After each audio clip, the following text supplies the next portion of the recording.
Hey, welcome to The Explainer. In a world with just endless choices, how does any company find its perfect customer? It's really not magic. It's actually a very deliberate strategy of moving from a faceless crowd to a specific person you really understand. So let's dive into how it's done. This famous line from Henry Ford, it perfectly captures the old way of thinking.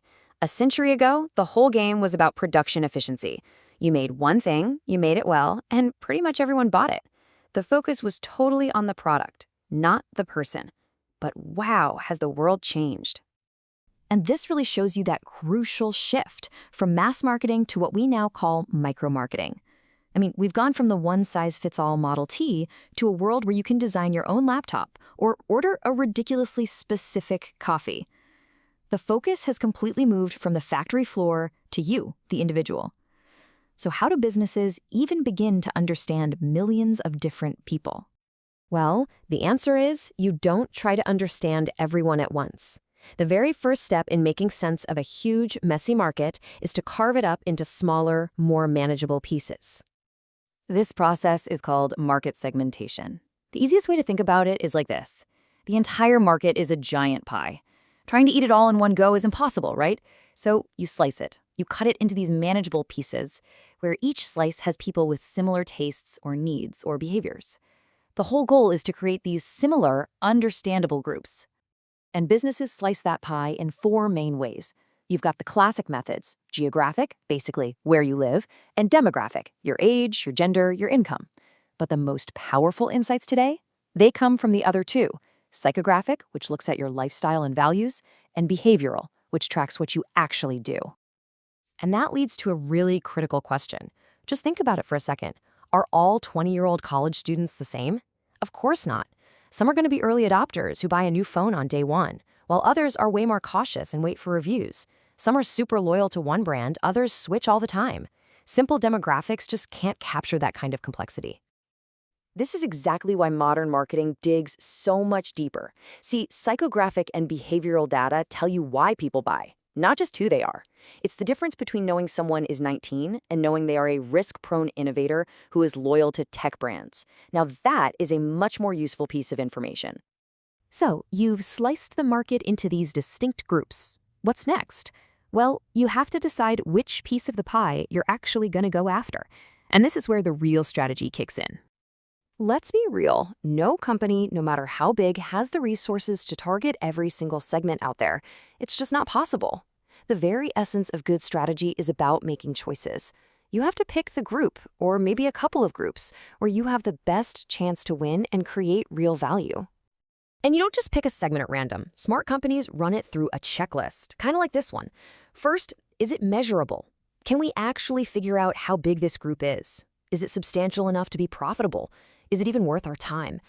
Can we actually access them with our ads and our message? Do they have needs that are truly different from other groups? And finally, is it actionable? Can we actually build a strategy to serve them? If the answer to any of those is no, it's probably not the right target. Okay, now we get to the really fascinating part. We've gone from this huge, vague market to a specific target segment. But that's still a little abstract, isn't it? The next step is to make it real, to turn that group into a person. And this is done by creating a buyer persona. It's basically a detailed, fictional profile of your ideal customer. You give them a name, a backstory, goals, challenges. I've even heard of companies that make life-sized cardboard cutouts of their personas and put them in meeting rooms just to remind everyone who they're really working for. It's all about giving the customer a real presence in every single decision. Here's a perfect example of what that looks like. Let's meet Sarah. Now, Sarah isn't a real person, but she represents a whole key customer segment. We know her age, her location, her job, and some of her challenges, like having very limited vacation time. All of a sudden, when you're designing a product, you're not talking to a vague segment, you're talking directly to Sarah. And this is the absolute key takeaway. A persona forces you to stop thinking in terms of features, what your product has, and start thinking in terms of benefits, what value it actually provides to a real human being. Sarah doesn't care about the gigahertz of a processor. She cares about a laptop that helps her get work done faster so she can spend more time with her kids. That's the shift. So all of this leads to a fundamental change in business philosophy. It's not just about using a few marketing tools. It's about building the entire company culture around the customer. This really lays out the two different mindsets. A product-driven company, like Kodak in its later years, focuses on its own technology. Their thinking is, we built it, now let's go sell it. But a market-driven company starts with a customer. They ask, what do people actually need? Okay, now let's go build that. It's a completely different starting point. And the advantages of being market-driven are huge. Because you're so close to your customers, you can anticipate market changes, you can react faster to competitors, and you have a much higher success rate with new products. It even builds employee pride because everyone in the company is united around one clear, common goal: serve the customer. But there's this fascinating trap that companies can fall into. Get this, one study found that over 40% of managers were willing to sacrifice their own company's profits just to beat or harm a competitor. They get so obsessed with the competition that they completely lose sight of the real goal. And that's the final crucial point here. While you absolutely have to be aware of your competitors, a relentless focus on just beating them can actually hurt you.